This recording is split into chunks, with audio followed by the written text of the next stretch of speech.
agus fáilte rud go dtí on LiR Confidential ar lirmedia.tv and our usual email info@lirmedia.tv pertains, and I'm delighted to have in studio this morning Shane O'Callig. Good morning, Shane, and welcome to the show. Thanks very much for having me, Pat. Now, Shane is a writer from an editor from Limerick, and he's a former politician, and he served one term in Limerick City and County Council, and also served for a year as chairman of the Cultural Committee. I suppose we start there, Shane. How did you find local politics yourself? I mean, you spent one term, which is 5 years, isn't it? It's a long time in one way, but how did you find the whole thing, the whole process, if you like? I suppose it's really interesting. I think no matter how much you look in from the outside in terms of politics, when you're actually in there, there's just no comparison. There's been involved in so many different aspects of it, right from the high level decision making down to small local issues and absolutely everything in between. So it was definitely an experience, and look, it had its ups and downs, but I definitely enjoyed my time in politics. And do you think that I live in County Clare, which is not far away, so I'm quite familiar with the setup. Do you think it was a mistake to amalgamate the county with the city? I think it was a combination of the amalgamation and the massive cuts to the number of local representatives. So yes, you have my own part here in East Limerick, that's the size of County Louth, with only 7 public representatives. And you've other parts, you can see Limerick City and County, then they only have 6, which is, it's not a lot of representation for a local authority and for a council. So I think that kind of combined with the amalgamation and I suppose the changes that were going on politically around 2014, 2015, that kind of time as well. It definitely there should have been more autonomy given to the local areas, I think, because there were many meetings where you had politicians from East Limerick discussing roads, potholes, lights in West Limerick, 50, 60 miles from them, Yeah. I understand the nuts and bolts of the thing, but do you think councils in general and have enough powers because the county manager and the permanent staff, not making any negativity on them, they seem to have all the power. The councillors can only, I suppose, go cap in hand many times. That dynamic should be more balanced, do you think? To a certain degree, but I think as well that the councillors have more power than they kind of let on. There's a lot of situations where there's a lot, like it's similar with the government in Neffet.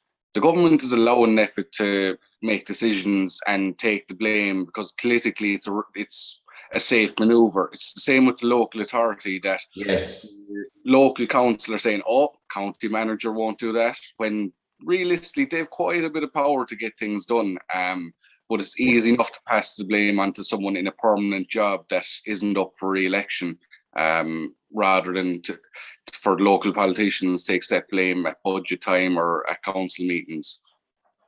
Yeah, I agree with you there. Now, the other thing is the elected mayor, before we get on to yourself, the elected mayor was supposed to happen this year. Of course, the year isn't over yet, because the people voted for it. Now, do you think the present government are going to ignore that vote? I don't know if I'd use the word ignore, but I can't see it happening this year with everything that's going on. And then we're into 2022, and then we'll see what happens in 2022. And they might say, look, sure, there's a council election in 2024. Why don't we push it out till then altogether? My own opinion of what could happen. Well, I never thought of that, actually. You're dead right. There's local elections, 2024. Well, because, I'll be too old altogether then. I won't run it hard in 2024, But anyway, I'm speaking to Shane O'Callaghan here, our special guest this morning on LiR Confidential on LiRmedia.tv. And don't forget to press the red button to subscribe to our channel. Now, Shane has a new novel, his first novel, debut novel, coming out this month. But before we get to that novel, you graduated from UL in history and Gaeilge, obviously. And you're a member of Sinn Féin, aren't you? Yeah, I remember Sinn Féin, yeah.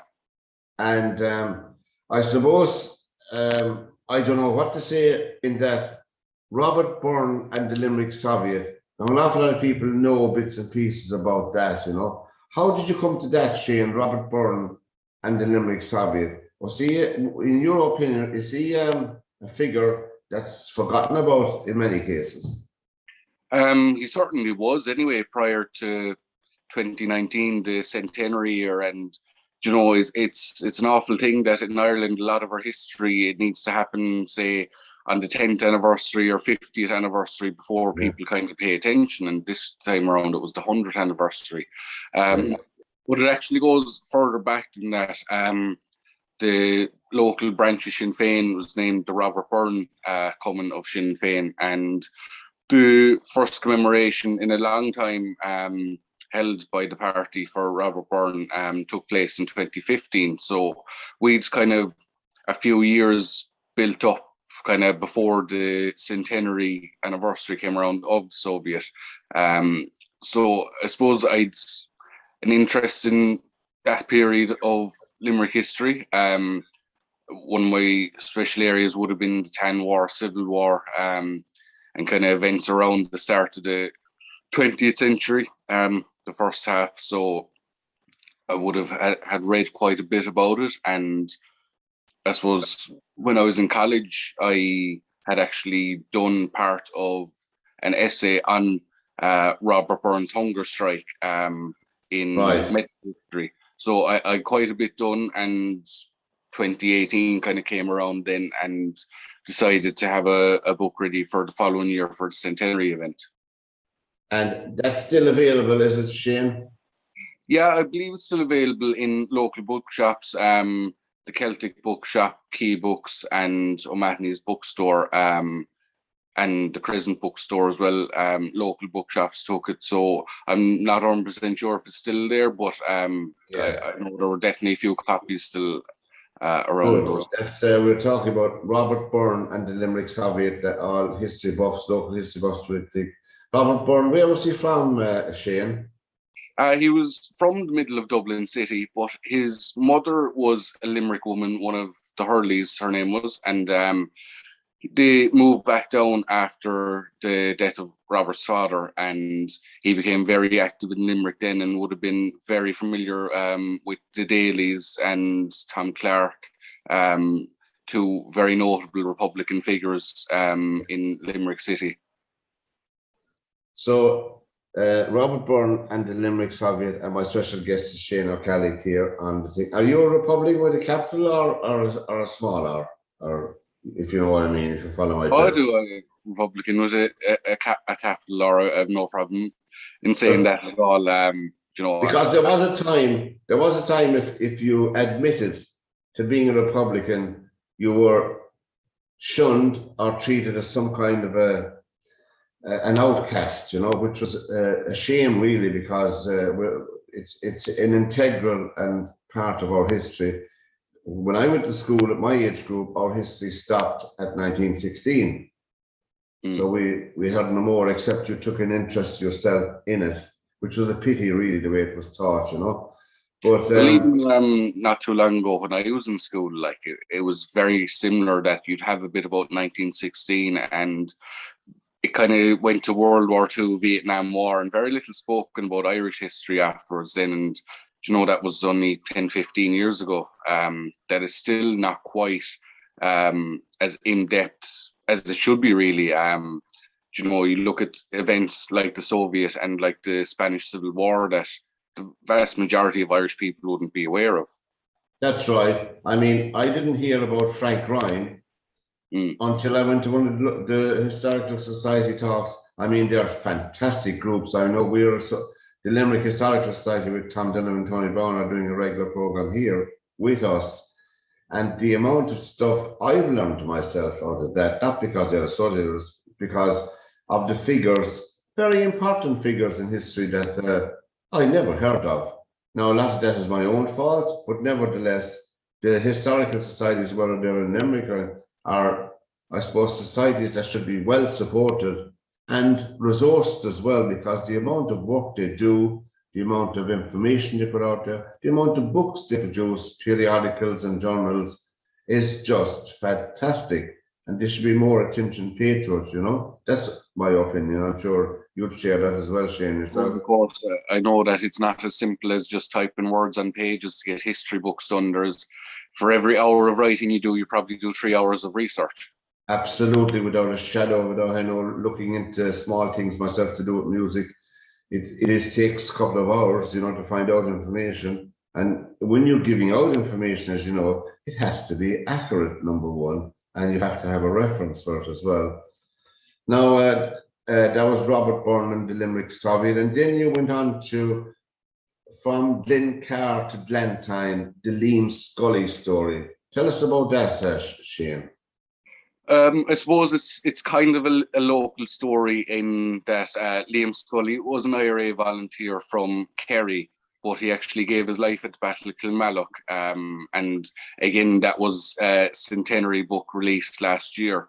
But I'll be honest and say myself that it wasn't a character that I would have particularly known anything about really, other than hearing the name, because like Robert Byrne, Liam Scully has a common named after him in West Limerick. And it was only looking into him that I realised that he'd played a very significant role in the Irish Republican movement from 1916 and even beforehand, and then came to Limerick and played a part in a number of raids, ambushes, attacks, and definitely was right in the thick of it, and a very interesting character that definitely very few people would have heard of. That's very true indeed, and that book is still available, lad. So that's another book for you. Plenty of reading to do by the time we come to the end of this program. Anyway, Shane, there's no doubt about that. But do you think, myself? I mean, do you think that obviously I'm not dismissing the pandemic and COVID as anything? Of course, is a very serious virus and all. But I really think that it's a cover for the present government not to do a whole lot of celebrations, not to do a whole lot of highlighting of these most important events in our history, particularly this year, 1921, and next year, 1922. Do you think they're what's the word I'm looking for now to be kind to them? It's a very low-key approach they're taking, and under the cover of COVID. That'll be my reading of it. Look, I don't know what's going on through their heads, but it's, I suppose, a lot of frustration at the moment, particularly after Fela there at the weekend, where people gathered in the Falls Park in Belfast in their thousands for concerts. I'm a massive boxing fan myself, so Michael Conlan was fighting and a number of other Irish boxers. But yet, we're not allowed to have over 50 people outside.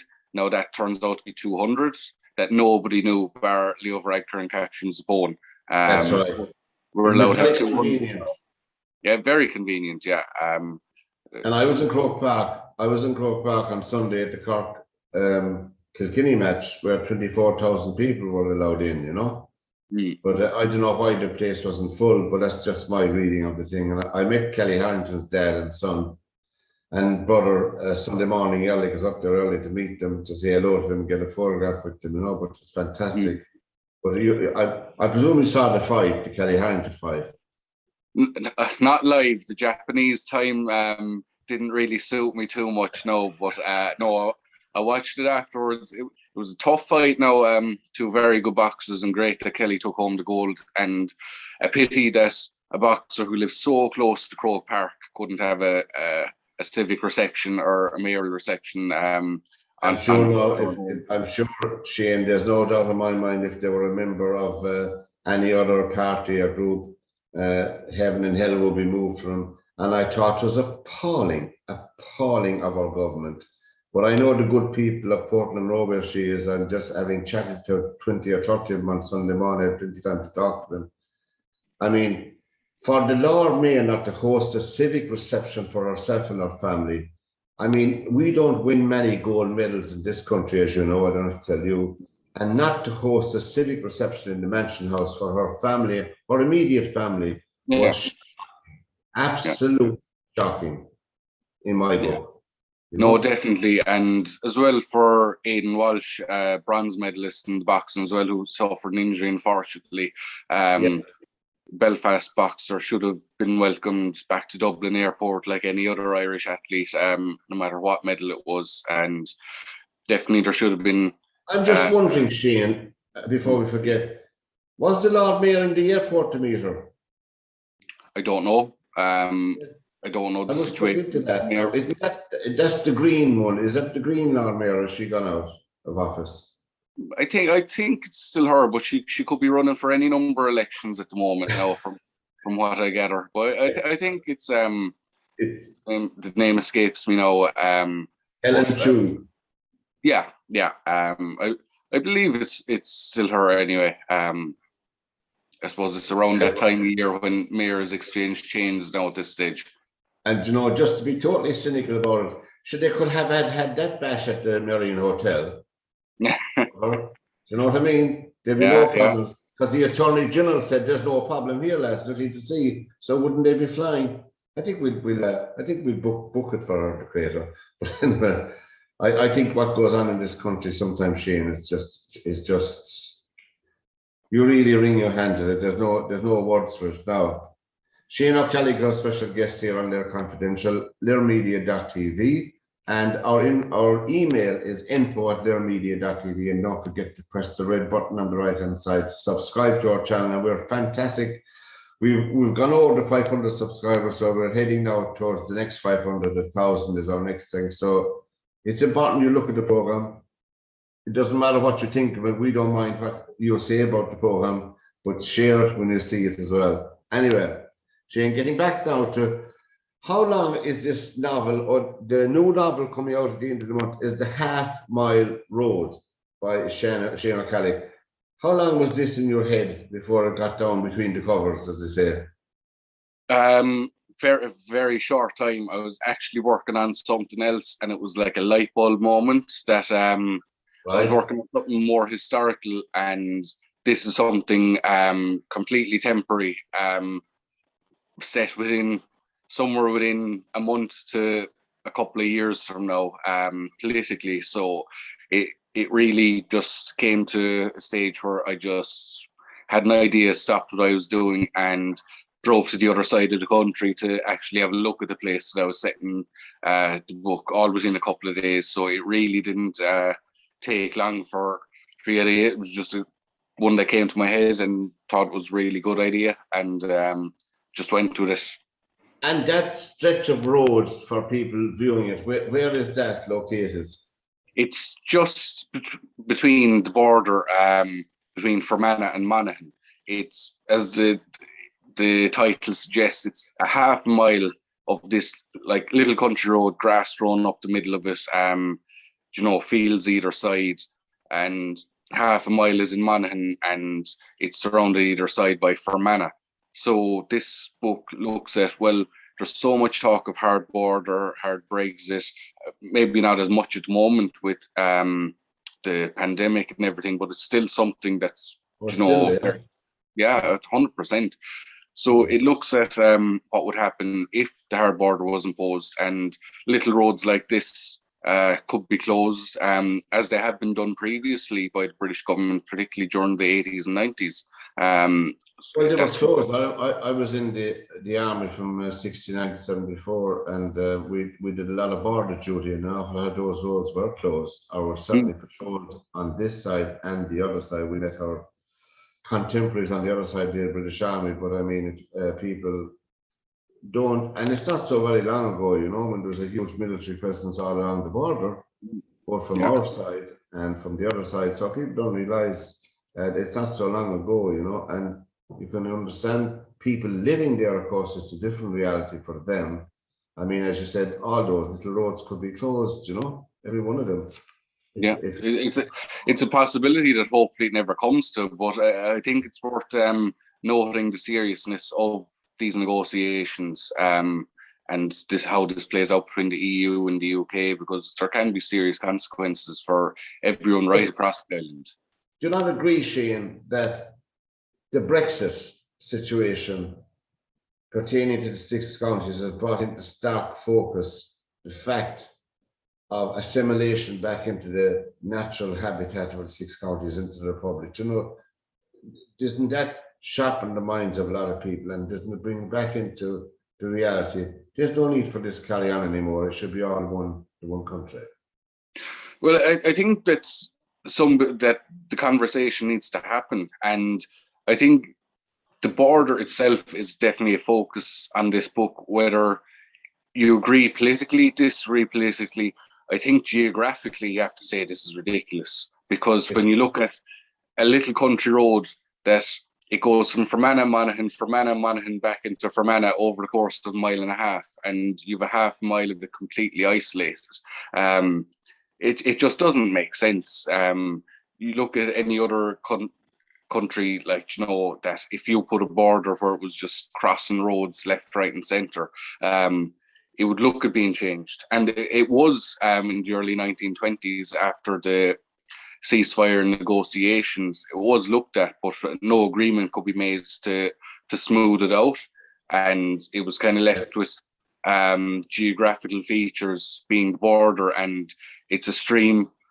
It couldn't be more than 2 foot wide, that cuts through the road, and that's what the border is, rather than any bit of kind of sense to it. And I think it brings to light that a lot of people just know crossing in by Newry or up into Derry or Enniskillen, but there are actually a lot more border crossings that people just wouldn't be familiar with. It's a normal day-to-day, because I have family living up in Dundalk, and it's no big deal to drive up to Newry, to drive, you know, down the road. It's a normal journey for all of those people on both sides. So I mean, as you said, the Brexit thing hasn't gone away, to borrow a cliche, and I think that certainly there should be a lot more discussion on it. We cannot put everything on the back burner because of COVID. I mean, it's ridiculous. There's a country to run, there's an economy to run, there's people in dire straits, there's businesses gone to the wall. I don't have to tell you, Shane, walking around Limerick City, the dereliction in Limerick City, to me, as is in other towns, and I go down to visit my dad in Mallow, the dereliction is appalling, and the empty buildings. I don't know, Shane, are people noticing these anymore? I don't know. I suppose they're there for so long, and there'll probably be more there with post-COVID, with this new idea of working from home. A lot of people won't have any reason to go into the city centre, and you may see more businesses closing, more dereliction. Because I suppose a failure to adapt, and I suppose people's new way of living, that if people are living from home, maybe the shops will come closer to them, into the suburbs and the shopping centre, rather than the city centre. Look, we don't know what the future holds, but definitely a lot of people that I've been talking to have been saying that they hope to, you know, get to continue working from home. They much prefer it. Yes, some will to suit some. There's no doubt about it. But what about all the drive putting up a load of office blocks anyway? So the Half Mile Road we're talking about with Shane, our colleague, his debut novel, The Half Mile Road, will be out very soon, and we'll put a link up after the show anyway, Shane, for that as well. And you can email us on the information when it comes out, so that we'll get a few sold for you. Thanks very much. But obviously, with telling any story like that, you bring it down to a human level, and you bring it down to a farmer, really. You bring down to make it human, and to make it the story for people like ourselves. A farmer who's caught up in the middle of a crisis without giving so much away. And how did you come by, to formulate that kind of plot, if you follow my drift? I suppose there's no other profession that would have suited the book, I think, to be honest. If you know the kind of border area around Monaghan, it is mostly farming, and like this the same, you know, right across rural Ireland. It's a lot of it is farmers that are keeping local economies alive. As there's very little other employment opportunities in rural Ireland. So, and as well, it's, as is the case with a lot of farmers along the border, the farm is on both sides. So it's in Fermanagh and it's in Monaghan, and it kind of looks at that aspect of it as well, because, you know, these farms existed long before the border existed. You know, these fields, these divides were there long beforehand. So you have so many farms divided. You have so many farmhouses, sheds, houses themselves that the border cuts right through. So I thought it was appropriate. Didn't Arlene Foster grow up in Fermanagh? Yes. And she would be very familiar with it. I mean, a lot of politicians like Arlene Foster and people, obviously they have a persona in their role as, say, when she was leader of the DUP, and they have certain rules and regulations to go by. But on a human level, I think I actually like her on a human level, you know, outside of politics. She's a very pragmatic person, you know. Yeah, especially after she stood down as DUP leader. She's certainly come across as a lot more of a friendly character. Oh yeah, I mean, she's great neighbours. She's an awful lot of friends in the nationalist stroke Republican community, you know, and they have good regard for her in parts of the north. So I think she'll be missed out of politics. You know, we all have, you know, look, we don't have to agree with political views of everybody to respect them for their, I suppose, their human carry on and the way they hold themselves. You know, but she struck me as a person who would have been good in the long run for the DUP. But look, that's politics for you, as they say, you know. What about Sinn Féin themselves now in government here, Shane? Obviously, they were excluded from government by the machinations of Fianna Fáil and Fine Gael and the Greens the last time, you know. That's so be it. They're the numbers. It's a numbers game at the end of the election. But do you think the party themselves have lost their way a bit in opposition? No, I wouldn't think so. You know, I can appreciate how tough it must be in opposition during the pandemic, especially at the start, because you know, there were very few sittings of the Dáil. It was done remotely.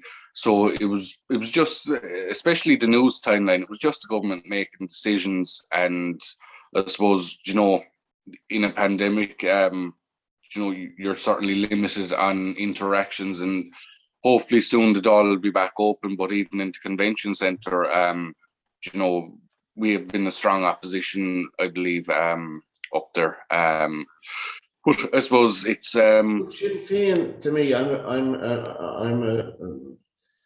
a voter for them in the last election. I have to admit that here on the program, but I'm just saying that they don't have to agree 100% with every piece of legislation and those appalling pieces of legislation that passed there recently. Surely there has to be questioning. Oh, I'd say if you sat down and watched all TV for the day, you'd see plenty of it. It's what makes it onto the 6-1 news for 3 or 4 seconds. That's a different story altogether. I agree with you there, yeah. You know, I think there's so I've seen some of the debates. I mean, they didn't even question the logic of going across the border to Fermanagh to a GA match where 500 people could go in, cross the border, and nobody was left in. They didn't even question the science. There's no science behind that, and there's no logic. That's what I'm talking about. Yeah, look, I suppose different jurisdictions, different governments as well. That and I suppose a different, rollout of a plan in the 6 counties compared to in the rest of the country. You know, but like I completely get you. But again, I think that's more of a border issue rather than a government issue. Again, coming back to the border, that why is it safe for Auchnacloy to play a GA game, but not safe for North Monaghan, you know, Or club. Knockadilly or someone like that, yeah. No, yeah, no, like, but then you look at places then like that had very high cases like Belfast, you know, where you'd say, right, it makes sense that we try not to do, you know, go to places where there's high cases. Same with Dublin, Donegal, where there were high cases. You know, Yeah. but I mean, I don't envy people having to make decisions or call out decisions. I At the don't, I moment, mean, you're probably damned if you do and you're damned if you don't, yeah, because you look at I Christmas. don't care what decisions one way they make, provided there's science behind it and logic behind it. Certainly science. If there's a science has to go hand in hand with the truth. And if it doesn't, it doesn't. You know, I don't get it myself, you know, the whole idea of that. And I don't know myself really at this stage. I mean, you have the silly situation where you can't have a fish and chips inside in a restaurant except you're vaccinated. And the people who are serving you are not vaccinated. That's what I'm talking about, stupid science, Shane. I mean, Yeah. you and I can't go into the Savoy tonight, not that we be high dining, for our meal, except we're vaccinated, and we'll say we are. All the people serving us are not vaccinated. What's that about? Well, I suppose hopefully it won't be too much longer. That's what I mean about nuances in opposition. There's no questioning. I've listened to all politicians on the radio shows and all, you know, really, there's no challenge put up. Okay, you have a Well, I decision. suppose it depends on what side of the argument you want to position yourself on, because, as I say, you look at last Christmas when everyone was saying, open up, you know, people want to come home from abroad for Christmas, we want to do Christmas shopping, and then the country was opened up, and then cases went absolutely through the roof and we had to close back down again, and people were complaining then. The same people were saying open up were saying we shouldn't have opened up. You know, everyone wants to be right about everything always. You Well, know, yeah. Well, at this stage of the game, anyway, we're way behind the curve. I was suddenly be over in Germany. We're way behind the curve with every other country now, and that's not fair on the people and the economy and all in a general level. I don't think so, Shane. We're way behind the curve. You know? Well, I think it just, you know, goes to show. I think Mariongate showed a lot there that, you know, where there's a will, there's a way. You know, if there'd have been 900 at the party, there'd have been 900 people allowed at outdoor events. You know, if there was 3,000 at the party, 3,000 would have been allowed outdoors. But, you know, on a general note as well, as we're talking about, I know we're saying a bit, but there doesn't seem to be any consequences for people of certain positions and in this country for doing things like that. No consequences. There's a lady down in West Cork who was put into jail by some judge. I forget his name now. If I had his name, I'd say it was because she wasn't wearing a mask in a shop. This is nonsense. And yet you have judges at Golfgate, you have the great and the good at Mariongate, you have all the RTE crawling knees up in the canteen.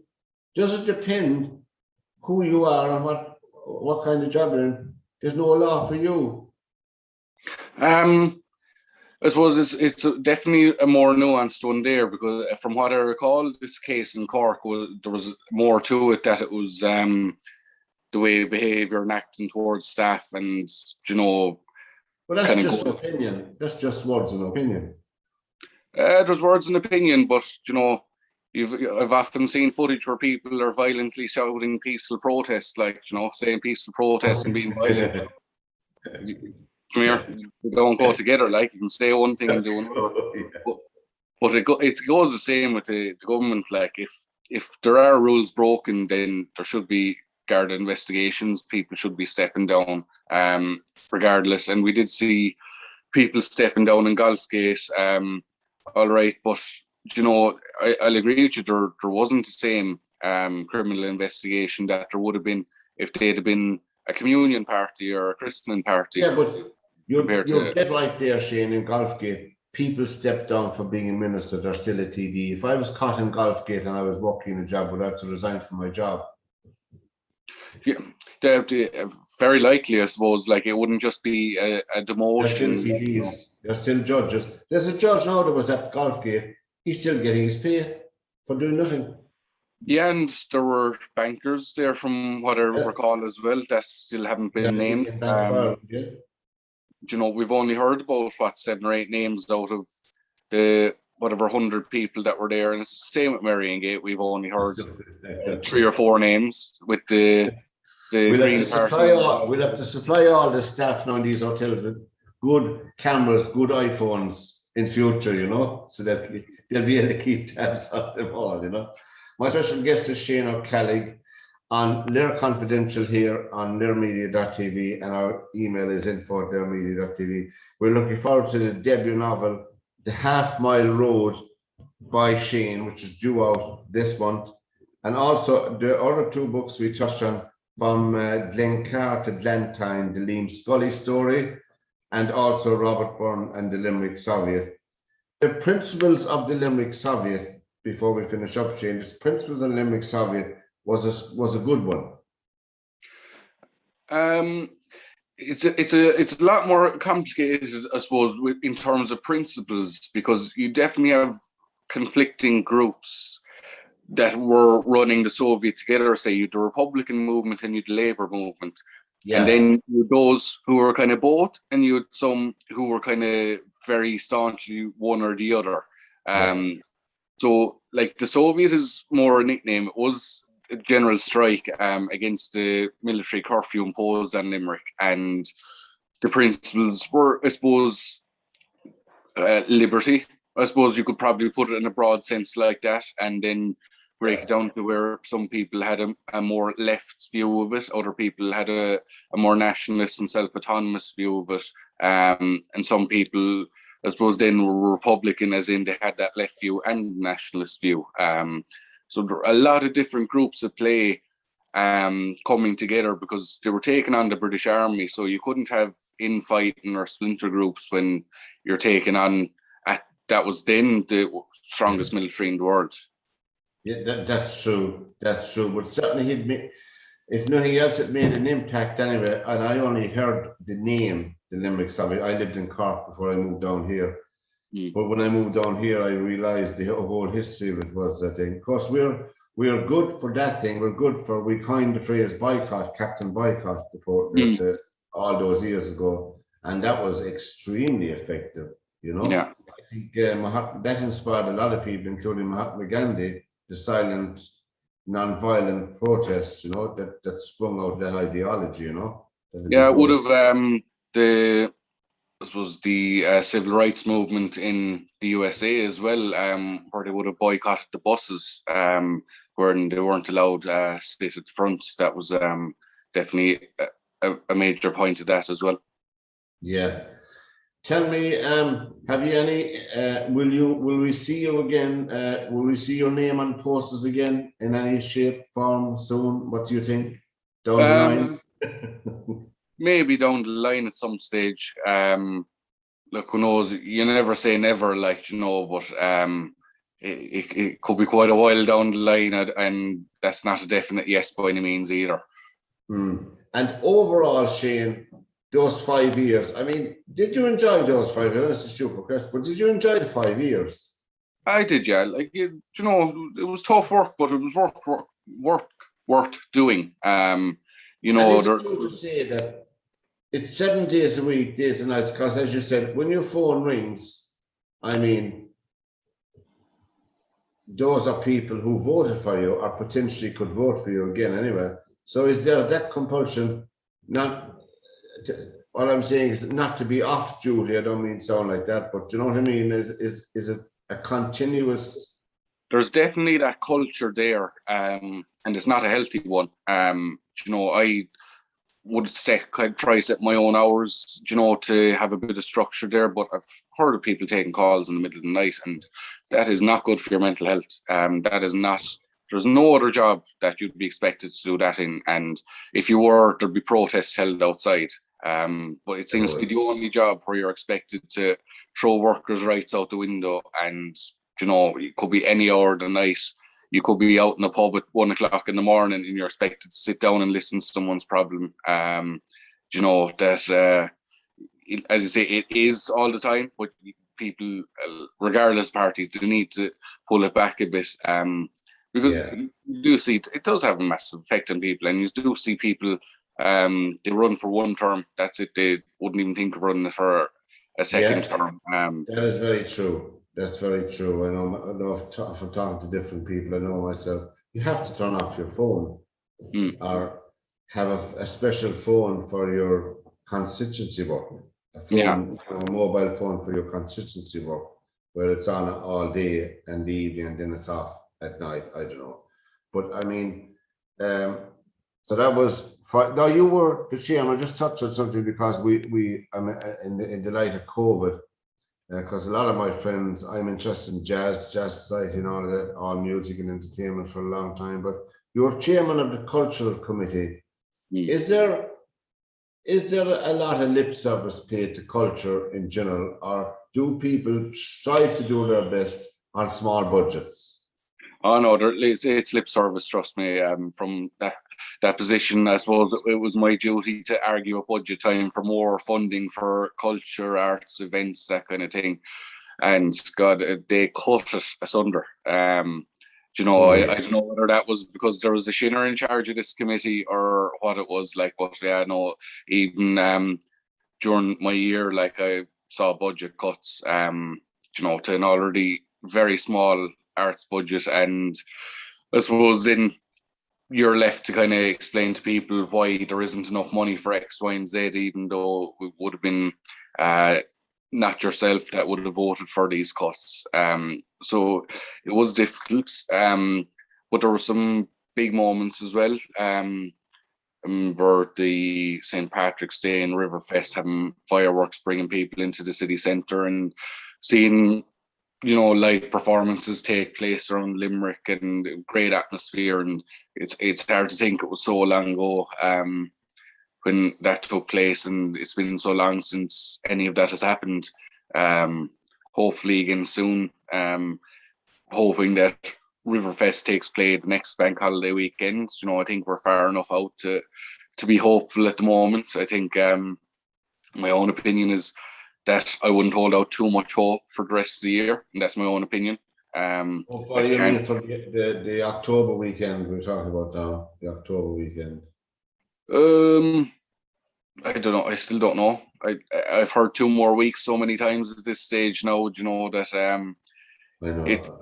it's hard to stay to get hopeful for this side of Christmas. You know, that I'd be hopeful come next year we'll see live performances. We'll see, particularly for myself, book signings. You know, because even still, you know, there aren't the public events in bookshops that generate a lot of our revenue. That's right. And we see, and I think wrongfully so, that President Higgins was called out for not having a mask while he was in a bookshop, and I think that does a lot of damage to the industry and puts a lot of people on edge. That, you know, are they going to be called out? Because if I'm in a bookshop, you know, and they want to take a photo, I've no bother taking a mask off. That's my own opinion. You know, that's all he did was take a mask off for a photo, and with such I know, a ring yeah. made out of it. Yeah, You know, that petty carry on destroys the spontaneity. Of course, you take your mask off for a photograph, for God's sake. But I mean, why would you leave it on, for God? I know what you mean, and then they're called out. These things, the signings. I spoke to Shifra O'Donovan last year. She brought out a book on the centenary of the killing of Kevin Barry. Till hell freezes, and she was making the same point about doing the book signing and going on meeting people and chatting to people and all of that. It creates a nice momentum for your book, you know. After all, that's what it's about: is to get the word out, get the book out to as many people as possible who are interested in reading it. You know, there's a cracking read, that book anyway. You know, but she's the grandniece, of course, of Kevin Barry. Now, Shifra, who wrote the book, you know, and I found out it's like any books, any history books. But I must certainly look into from Glencar to Glantine. That piqued my interest now, preparing for the program. So I must have a look around now. I presume the bookshops are still open. I presume you can go into them, can you? Oh yeah, no, bookshops are still open, and authors are going in with signing copies. It's just the signing events. they thought it would use to generate, I suppose, a bit of media attention and, you know, to be able to personalize signings as well, rather than just a name signed on the book, which is limited to at the moment. But yeah, bookstores are all open at the moment and eager for a bit of business. So definitely they'll all be open to call into. Well, there's no doubt, Shane, before we finish, a debut novel is The Half Mile Road, and we may see his picture up in the poster again, as you heard it here first on LiR Confidential. Down the line, we don't know. But Shane O'Kelly, we wish you all the best with the novel, your debut novel, The Half Mile Road, and you can certainly give us a call when it is out, and we will do promotion on our own website, our own web pages for you. And we're happy to do that anytime. But for this edition of LiR Confidential on LiRmedia.tv, from our special guest, Shane O'Kelly. Until we meet again, Shane, as I said, I wish you all the best. The Half Mile Road listeners again for one more time, and you won't be bored, and you might be inspired to visit the place. Shane, thank you very much for coming in this morning to the studio to chat to us, and we wish you all the very best. But till we meet again, Slán Nat. Slán Pat. Garmín Magat. Tó fér.